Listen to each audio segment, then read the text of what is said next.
We are trying to boycott way too many things for Palestine. I think I saw a post that had 50 different companies and brands y'all are trying to boycott. I'm not saying this because it's inconvenient for me. I'm saying this because I feel like a lot of people are not paying attention to the actual boycott, divestments, and sanctions website, which is the organization that's been doing the hard work behind a boycott of Israeli goods for years. Their website only lists 8 brands and companies to boycott. The reason I'm saying this is because telling people to boycott 50, 70, hell, even like 20 brands and companies is just too much. People are not going to remember it.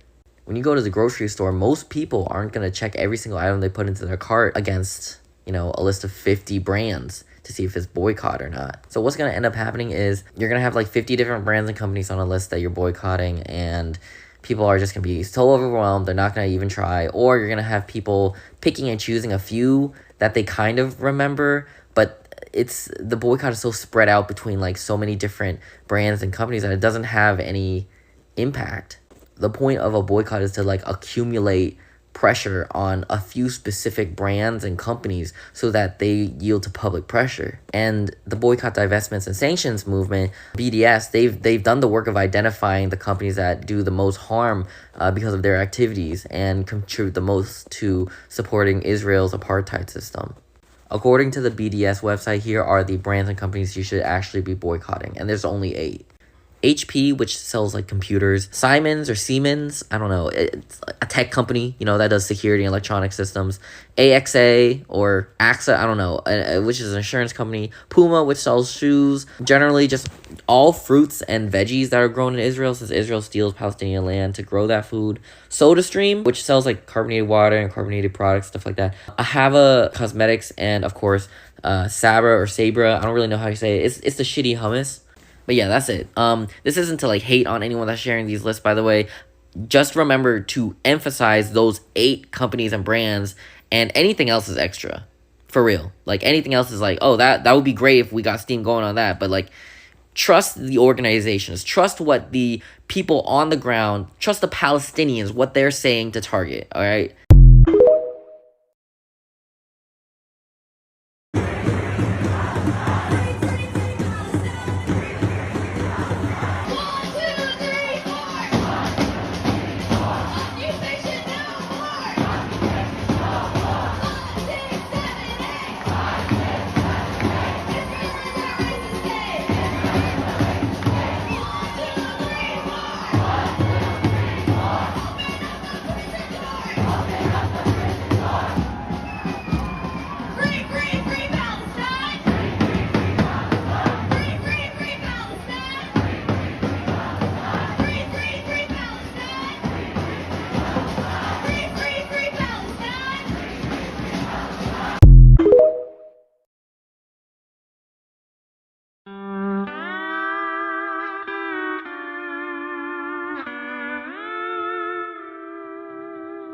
ما هو كل شي باين في المحنة. الله بيشهد مين احنا، رجالة ضمن طرطش له. People are literally fighting for water. Water is a very rare source right now. Look where did we reach right now.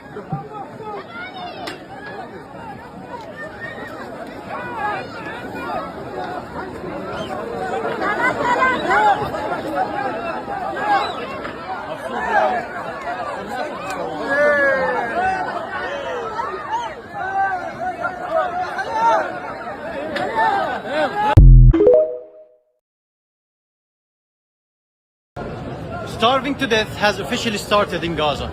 All of this long line starting all the way there till here, and people are gonna start fighting for a simple 10 kilograms of flour to feed their babies and to make some bread, with a huge overprice on it. And this is a live evidence that shit is getting worse by the hour.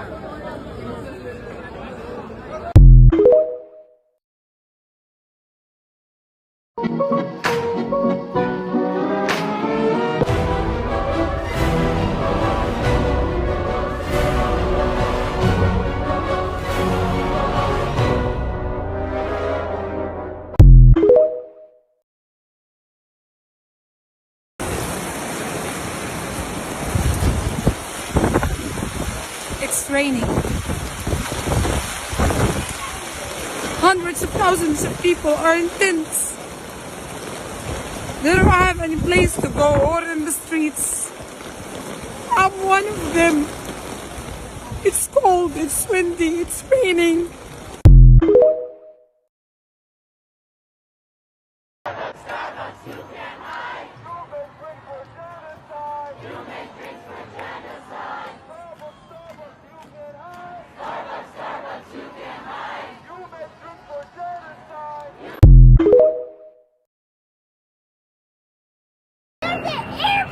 Wow, Sarah, look at the airplane! نفس الطيارة خفيش. العبي خفيش خفيش خفيش خفيش خفيش. خلاص تعال تعال تعال تعال تعال. خلاص سلامة خلاص. لا حول ولا قوة إلا بالله. يلا. I stand with Israel. What does that mean, by the way? Because I know what free Palestine means. They want a free Palestine where they can live with human dignity and have their own government, have their own airport. Freedom, right? What does I stand with Israel mean? Do they want peace? Because there's a lot of indicators showing that maybe that's not what they want. Do they want a completely Jewish nation state with no Palestinians in it? Or is the message, I stand with Israel, whatever they want, whatever they say? No questions asked?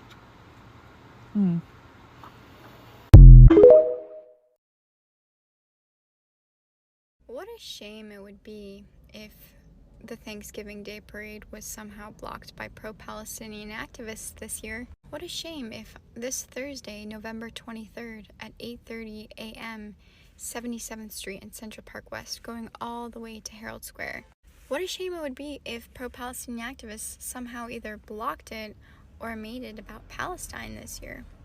I mean, Thanksgiving is all about spending time with family and enjoying those floaties of Barney and Elmo and turkey. Thanksgiving was never about the fact that it's a holiday, a genocidal holiday that is used as propaganda to bury America's rich history of murdering Native Americans to steal their land. That's not what Thanksgiving is about. And it would be a shame if pro-Palestinian activists brought back the true spirit of Thanksgiving by somehow bringing awareness to the fact that our money is being used to kill over 20,000 people in just a month alone. Little Stacy doesn't need that energy, and neither does her father Bob, and neither does her mom Karen. Like, we gotta pity them a little bit. They woke up earlier for the floaties, you know? So we can't do that. We shouldn't do that. It would be such a shame. I don't think anyone should do that. I don't. There was a girl that came on here and was talking about, oh, don't cancel me, but you know, once this trend dies down, everyone's gonna go back to buying Starbucks, so why are we boycotting them? Number one, I'm not going to stitch you because this conversation isn't about you. Like, literally, I am never going to make my people suffering about you. But my family, they're not a trend. The fucking kids getting their heads blown off, what about that is a fucking trend to you? I literally have to wake up every day. Every day I have to face the fact that my family could be on the civil registry list of martyrs. Every day. I go to work. I literally work at fucking Tim Hortons. I work at a Tim Hortons. And we're supposed to be boycotting them. But I can't find any other job. I am literally spending all my hours at work thinking, what if today's the day? What if I lose my father in Gaza? What if I lose my grandparents in Gaza? My entire extended family in Gaza right now? What if I lose them? And you have the fucking audacity to come on here and say, when this trend is over. Our oppression isn't a trend. This is why people, like, y'all will literally make everything about you. I'm sorry, forgive me, but white people, y'all continue to make other people suffering about you because you've never had to fight for anything in your life. So of course it's a trend. Of course it's a trend.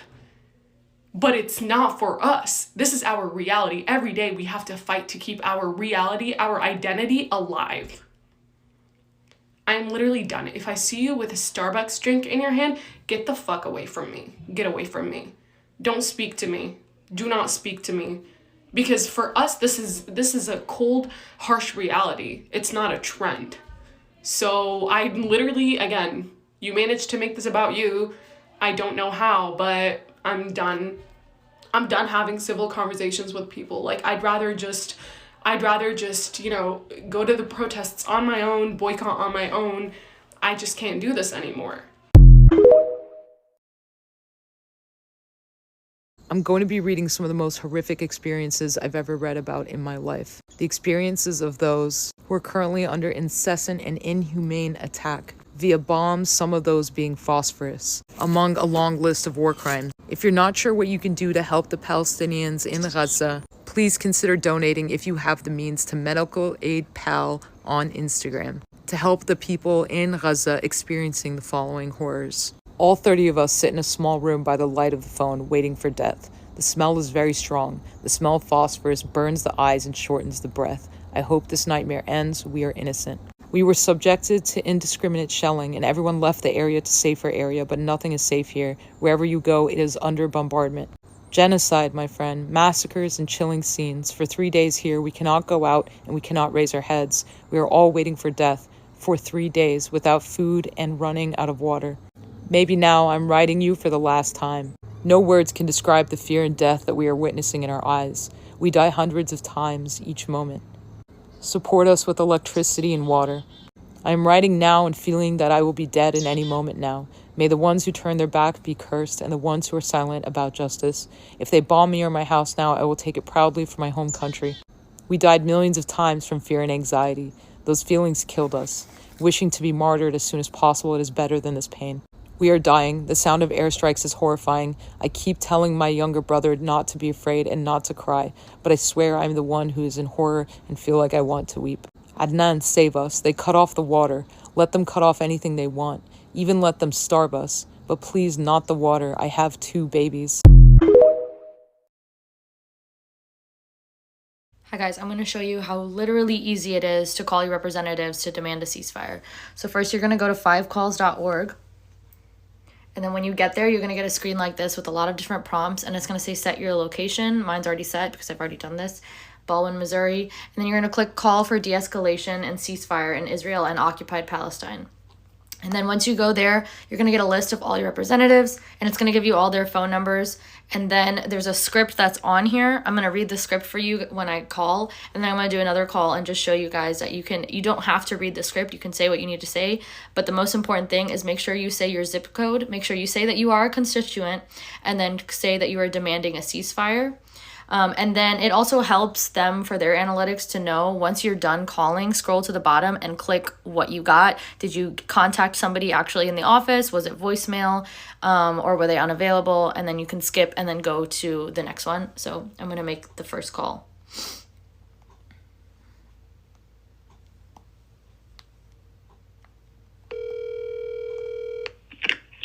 Officer Congresswoman Matt Wagner. Hi, my name is Zainab Ahmad. I'm a constituent from Baldwin, Missouri. I'm calling again to urge Representative Ann Wagner to call for an immediate ceasefire in what is happening in Palestine. Enough lives have already been lost. It is imperative that the representative call for a ceasefire. Of course, I can be sure to get this passed on to the conference room for you. Thank you for your time. Of course. Bye-bye. Bye. All right, I got a little fuzzled there. I don't know why, because I'd been calling all day. Anyways, so after I did that, I'm just going to click, I clicked contact because I actually spoke to somebody. And then it's going to take you to the senator's office next. Typically, in my experience, the senator's office, they don't pick up. It's always voicemail, but let's see. Again, you don't have to read right off of the script. I usually don't because I think I get fuzzled when I'm actually reading the script. Thank you for calling U.S. Senator Josh Hawley's office. We are experiencing a high volume of calls, or you're calling outside. So it went to voicemail. I'm still going to go ahead and leave a message because they tally it. When you leave a message, make sure you say your zip code and that you're a constituent. Or policy issues. If you're a constituent seeking help with a federal agency, you can visit hawley.senate.gov and select the Federal Casework tab on the homepage. Senator Hawley values and appreciates your feedback and opinions. Thank you for calling. Hi, my name is Zainab Ahmad. I'm a constituent from Baldwin, Missouri, 63011. I'm calling to urge Senator Hawley to call for the immediate ceasefire. 10,000 lives, innocent civilian lives, have already been lost in Gaza alone. How much blood needs to be on our hands? Our tax dollars are paying for this. The senator is also pro-life, and if the senator feels that abortion is killing babies, then the senator should also understand that there are 50,000 pregnant women in Gaza right now, 5,500 who are expected to give birth in this next month, with no access to medical care, electricity, or even running water. Again, I'm calling to urge the senator to demand a ceasefire. My zip code is 63011. Thank you for your time. To send this message, press pound or hang up. To play it, your message has been sent. Anyways, it is as simple as that. Don't feel like, oh, I get fuzzled on the phone or something like that. That's kind of what they're banking on, that when someone picks up the phone, someone's not obviously going to be as open. It's a lot easier to be behind a screen. But that being said, make sure you're calling multiple times a day, because I did confirm today earlier, I spoke to the person on the phone with Ann Wagner's office, and every single call is actually being tallied. It's not just, oh, this one person called today, that's your tally for the day. You can call as many times a day as you want. So call when you wake up, call at lunch, call when you're done with work, when you're done with school, call multiple times a day. Just make this a part of your cycle.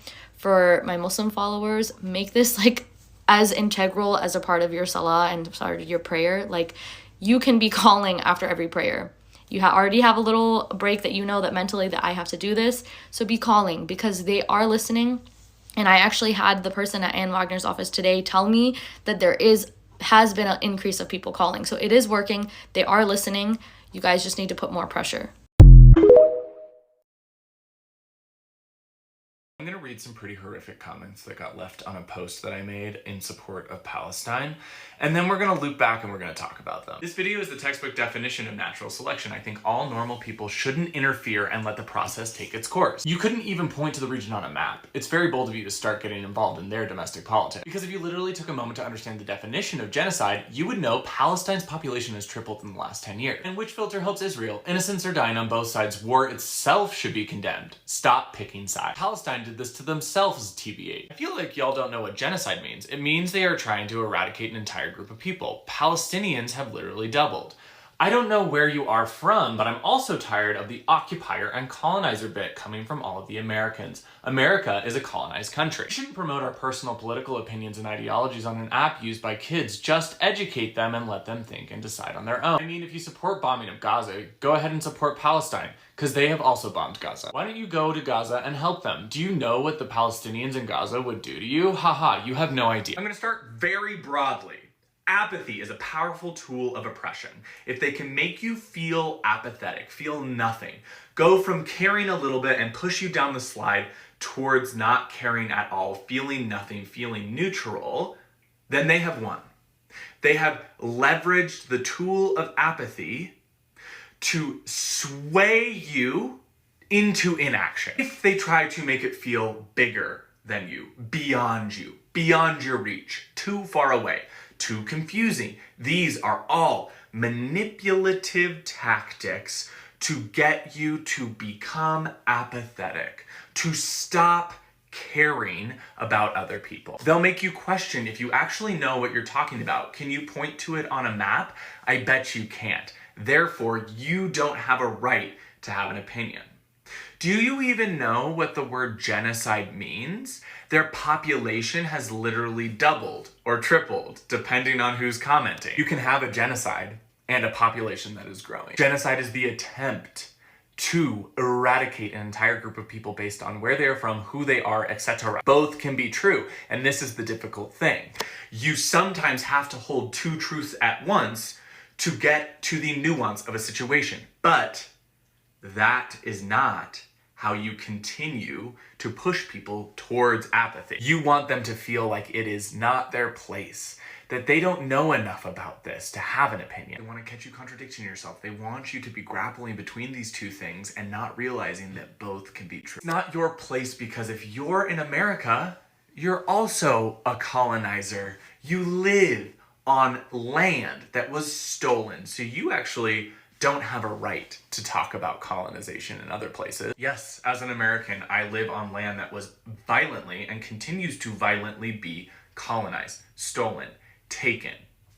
That does not mean that I cannot recognize in the place I live that there are issues and also condemn those same things in other places. Oh, well, you know, it's a two sides thing. One side hurt the other side, then that side hurt them back. Whose fault is it really?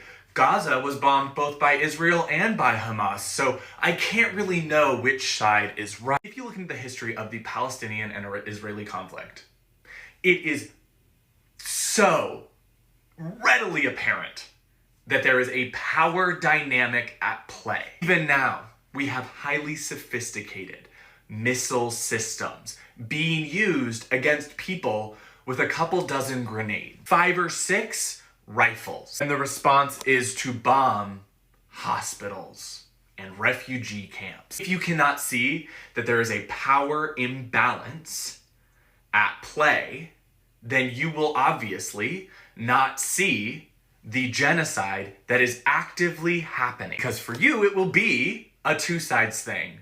I think that war should be condemned, and we shouldn't pick sides. You're right, war is atrocious and we should condemn it, but I'm gonna goddamn pick a side because one of the sides is a highly powerful, militarized country backed by other highly powerful militarized countries with propaganda machines churning out misinformation and disinformation and dehumanizing information about one of the sides. And then the other side is like children and like pregnant people and civilians. And then some people with like guns and homemade bombs. And ultimately, it doesn't matter what kind of weapons they have because Israel controls everything about the country. They control what humanitarian aid gets in. They control their power, their water, their ins and their outs. And they are backed by other colonial powers who are helping them create an ethno-state by eradicating marginalized people. People of color, people with other religions, queer people. So as people try to push you towards apathy, to shut you down because you don't know enough, you are too far removed, you of all people shouldn't be speaking on this. Just know that that is a tool of oppression. That is a tool of colonialism. That is a tool of capitalism.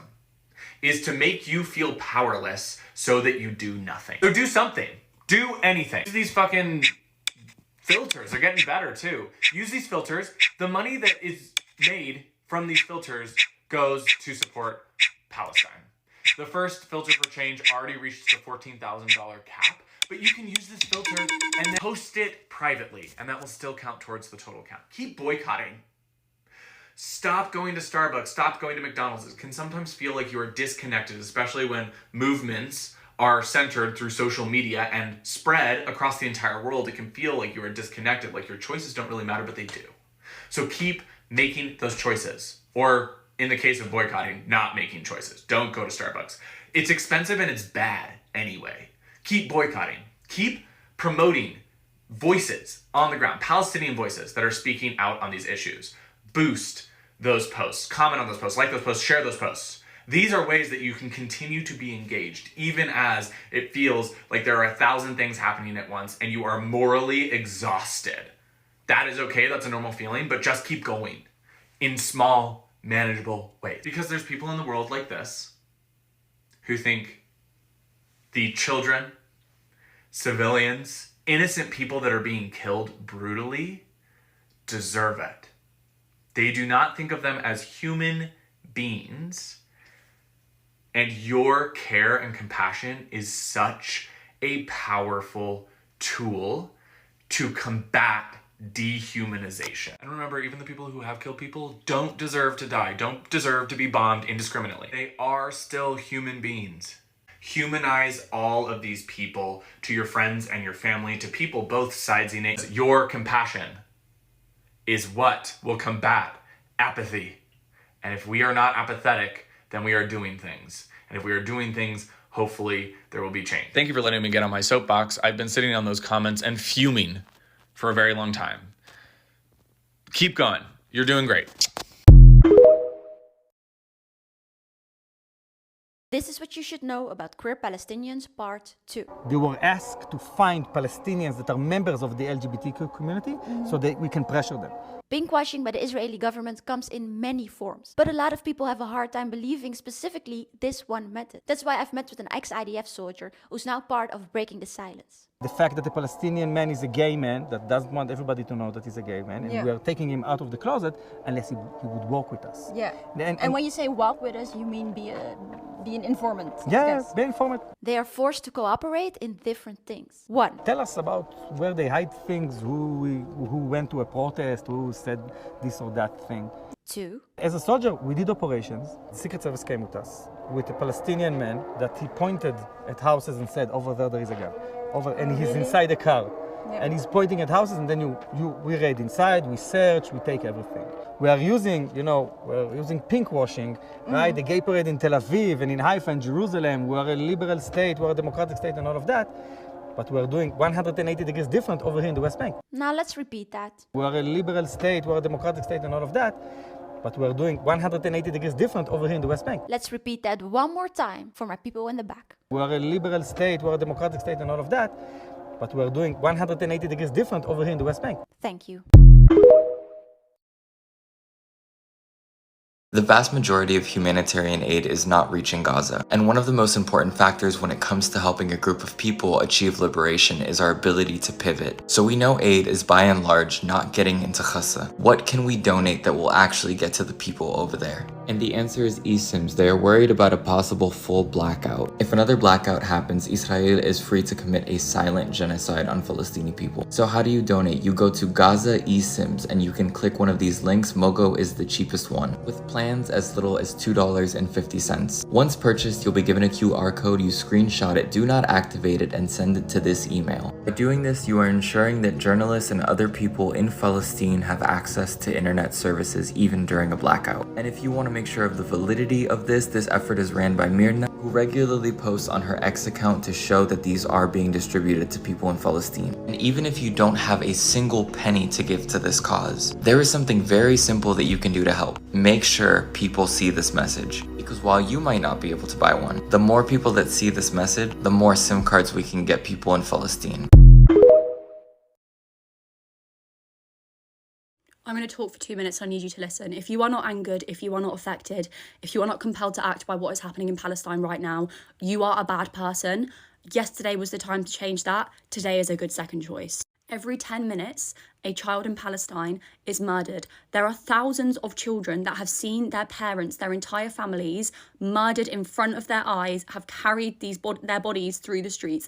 That is happening right now, every 10 minutes. If you sit on TikTok for an hour, 6 children are murdered. That is what is happening. And you need to do something about it. You can do something about it, especially if you're white. It is our responsibility to do something. The UK government want us to believe that as individuals, there's nothing we can do. They want us to feel overwhelmed. They want us to feel powerless. That excuse at this point is lazy. There is so much you can do. There's a TikTok filter that takes 2 fucking seconds to use. There are pre-written emails that you can send to your MP. There are petitions you can sign. There are weekly protests all around the UK that you can attend. And I know that doing these things is uncomfortable. It would be easier to ignore it. It would be easier to sit at home and do nothing. That is not an excuse. Are you willing to sit down with your children in 10 years, 20 years' time and say to them, I knew what was happening. I saw videos of people being murdered on my phone. I turned my phone off and I did nothing.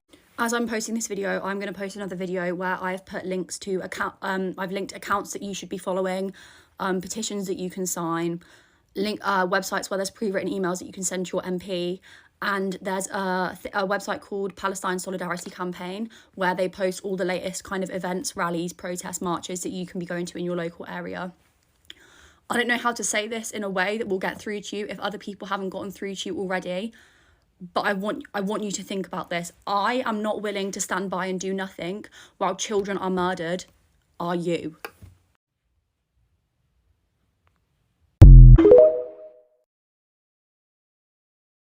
There are over 6,000 people in Gaza missing under the rubble because of the bombardment. The government office in Gaza reported this on Sunday night. Not including those over 6,000 missing, 4,000 of whom are children and women, there are more than 13,000 martyrs, including 5,500 children and 3,500 women. 201 medical staff were martyred, including doctors, nurses, and paramedics. Additionally, 22 civil defense personnel. Those are the people that rescue people from under the rubble, essentially the firefighters. And 60 journalists have been martyred. 2 were martyred yesterday. One of them was here on TikTok and he did lives every day. Hassoune Salam. His videos are in Arabic. I'm gonna tag him in this video. You can watch them and click on the caption, click translate, and you should be able to read it. My comrade Marina was also translating his videos. Glory to our martyrs. Government office also reported that the number of injuries exceeds 30,000. Remember that medical facilities, so they reported 25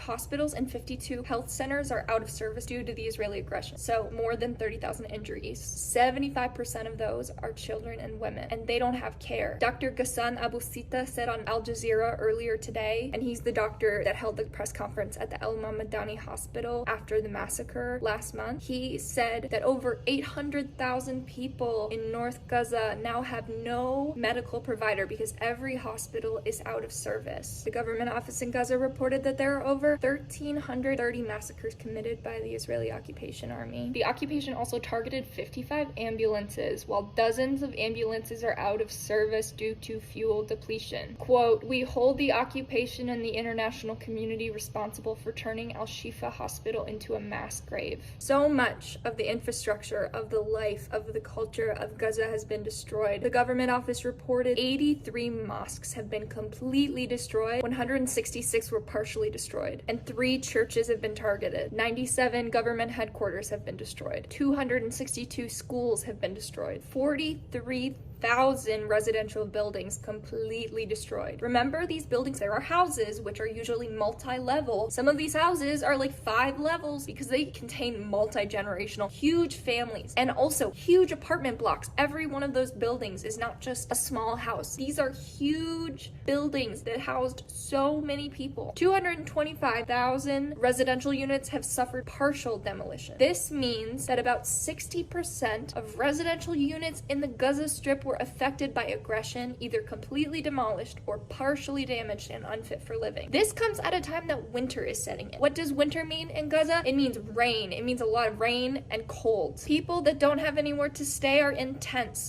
that leak water. If you've ever watched Syrians in refugee camps on TikTok lives, because a lot of them do lives, which I highly recommend if you have anything to give to them because you can help them a lot, but they talk about all the time on their lives that their tents don't keep them dry, that they leak water all the time. So people in Gaza are being bombarded, they're being starved, they are in tents that leak water. They're going to be bombarded not only by bombs, but by rain and cold, by pestilence, by disease. They already are being. Oh yeah, and sewage has been flooding in the streets. And guess what? The Israeli occupation government actually decided they don't want sewage flowing in the streets a day after this happened. And they said it was because they didn't want disease to spread among their soldiers in their ground operation. And that's why they gave the UN a small supply of fuel to get those pumps that keep the sewage down, to keep those going. That's why they care. They don't want disease and their soldiers to get sick. They said that could be devastating for their ground operations. The occupation government announced this in a speech by the head of the Israeli National Security Council, Tzaki An-Nagbi, 2 days ago. I first saw this on Al Jazeera Live.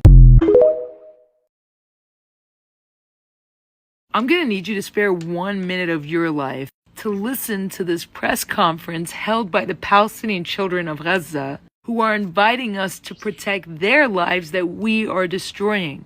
They filmed this in English just for us. We are the audience. That means it is our responsibility to make sure everybody watches this and does something. Listen to every word. The 7th of October, we face extermination, killing, bombing falling over our heads. All of this of front of the world.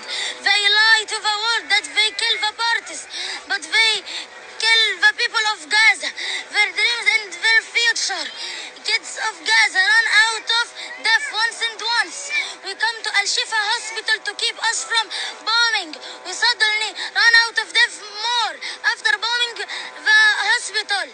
The occupation is starving us. We don't find water, food, and we drink from the unusable water. We come now to shout and invite you to protect us. We want to live, we want peace, we want to judge the killers of children. We want medicine, food, and education.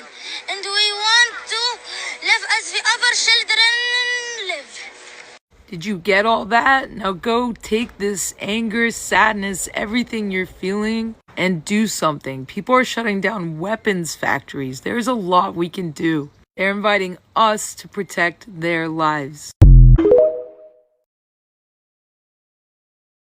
Hey guys, here's 6 ways you can avoid activism fatigue. Number 1, when watching videos about Palestine, if your attention span is getting shorter or you're starting to hear the same few things, watch videos on 2x speed by pressing and holding your screen. Even if you're not interested in what the creator is saying, you can make a game out of just trying to keep up, and they'll still get your view. And always like, share, save, comment, and repost everything about Palestine. Keep it relevant, keep it trending. Number 2, imbue your activism in the daily things that don't take effort. Getting dressed? Wear Palestine flag colors or messaging. Printing something? Print a poster or sticker and pull a Miles Morales. Art student? Center your next project on Palestine. You're surrounded by pro-Israeli subliminal messaging, so make some messaging of your own. Number 3 is for my ADHDers. Set daily reminders to contact your representatives and save the websites you use to contact them to your home screen or favorites. The most difficult thing for a lot of us, including me, isn't wanting to do it, it's remembering and getting yourself to do it. That becomes easier when you keep the option visible. In sight, in mind, if you will. Number 4, find and follow TikTokers who live stream Disney Plus. If you still have your Disney Plus account and are unwilling to delete it, then become that TikToker. Let's be honest, we want to watch Loki, we want to watch Inside Out too, but if we all watch together, then Disney still loses money. Number 5, get and stay in a sustainable mindset. In this leg of the game, most of the battle is taking place in our heads, and our 2 greatest enemies are hopelessness and shame. First, hopelessness. Here's the thing: grief, pain, rage, all appropriate reactions, all incredible motivators in the short term. But after a while, they start to weigh you down, and with no end in sight to the cause of those feelings, you start to just want to ignore it all to feel something else. And here's the kicker: that is natural. Serotonin is important to keep you going. That's why depression is an illness. If your activism is only fueled by grief and pain and rage, then of course it won't be sustainable, because those feelings are not sustainable. Instead, your joy, your love, your fear, even just your meh, need to also be fueling your activism. Like that video because something good happened today. Make your coffee at home because you just love and respect your Palestinian friends so much. Send that email because, dude, whatever. And don't feel guilty for these feelings. You have the privilege of still being able to be happy, and it is not only okay, but necessary for you to use that privilege to keep being there for our siblings in Gaza. Next, let's talk shame, aka being that person. This is the point where a lot of people will start looking at those still fighting for Palestine like, dude, will you give it a rest already? And when this happens to you, you're gonna be inclined to quiet down or shut up to avoid embarrassment. This is, you guessed it, also natural. Many studies have shown that humans generally don't like to stand out or be a nuisance. One way to combat this is doing it in groups, but another way is reframing how you see being a nuisance. See, we want the genocide to stop because we're human beings with beating hearts, but our political leaders obviously aren't, so we need to give them a different reason to want the genocide to stop. And that reason is because if it doesn't, we'll keep being a pain in the ass. We need to make them so unbelievably sick of our screaming and whining and bitching and moaning and boycotting and blockading and marching and traffic blocking and draft dodging that they literally can't function until they shut us up. And the only way to shut us up must be to give Palestinians full freedom and justice. So from here on out, annoying is a compliment. Nuisance is our pride. Shut up means get louder. For the foreseeable future, we are toddlers on an airplane, screaming until we get our goddamn candy. And don't you feel bad about it, babe, because your fellow screaming toddlers are right here with you. Number 6. Make your own video of ways to avoid activism fatigue. You can include some of the things on this list or add your own, but if you actually put in the work of telling others what to do, you're more likely to do it yourself, because nobody wants to be a hypocrite. That's right, I made this whole video just as a means of forcing myself to do the things on this list. Let's make it a trend!